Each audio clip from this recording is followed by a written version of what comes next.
அந்த பாய் கடையில் மதியம் 3 மணி என்றால் கூட்டம் அலைமோதும்.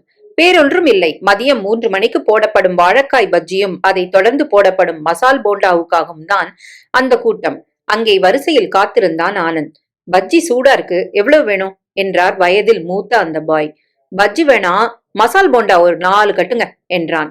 பஜ்ஜி போண்டா சுடும் மாஸ்டரிடம், சாருக்கு பஜ்ஜி அடுத்த லாட் பஜ்ஜி போடும்போது அதோட ஒரு 5 போண்டாவும் சேர்த்து போடு ஆணையிட்டு விட்டு அவனை பார்த்து, கொஞ்சம் வெயிட் பண்ணுங்க, போண்டாவோடு சேர்த்து போட சொல்லியிருக்கேன் என்று.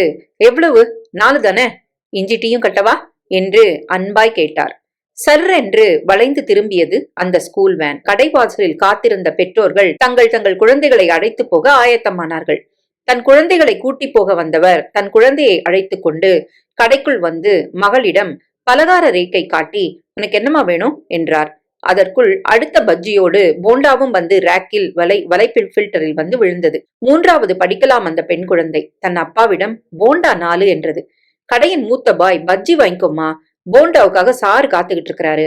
போண்டாதான்னா 1 தான் இருக்கும், 5ல 1 கொடுக்கும் எண்ணத்தில் சொல்ல முகம் வாடி போன அந்த பிஞ்சு, பஜ்ஜி வேண்டாம், இன்னும் வெயிட் பண்ண முடியாது, ஏற்கனவே ஹோம்ஒர்க் வேற நிறைய இருக்கு, பசிக்குது, வீட்டுக்கு போகணும், போண்டா 1 மட்டும் இருந்துச்சுன்னா தம்பிக்கு கொடுக்க முடியாதே என்றது முகவாட்டத்தோடு.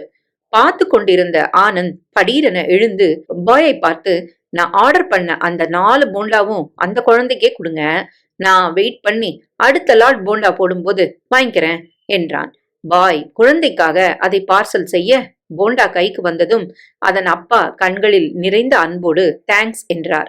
குழந்தையும் மகிழ்ச்சி ததும்பும் கண்கள் மிளிர, தேங்க்யூ அங்கிள் என்றது. வெல்கம், எத்தனாவது படிக்கிற என்றான் பதில் நன்றி காட்டும் பாவனையில் ஆனந்த். 3 என்றது அது. பாய் ஆனந்த் காதருகே வந்து, சார், இன்னைக்கு போண்டாவுக்கு நீங்க காசு தர வேண்டாம் என்றார். அன்பை காட்ட எளிய வழி அடுத்தவரை அனுசரித்து போவதுதானே.